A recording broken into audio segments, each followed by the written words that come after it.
Guys, আমি আবার চলে এসেছি তোমাদের কাছে। তোমরা এখন কেমন আছো?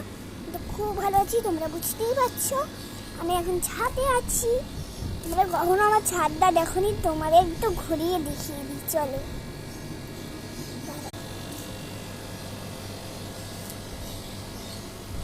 এই রোদের অবস্থাটা এরকম এখন।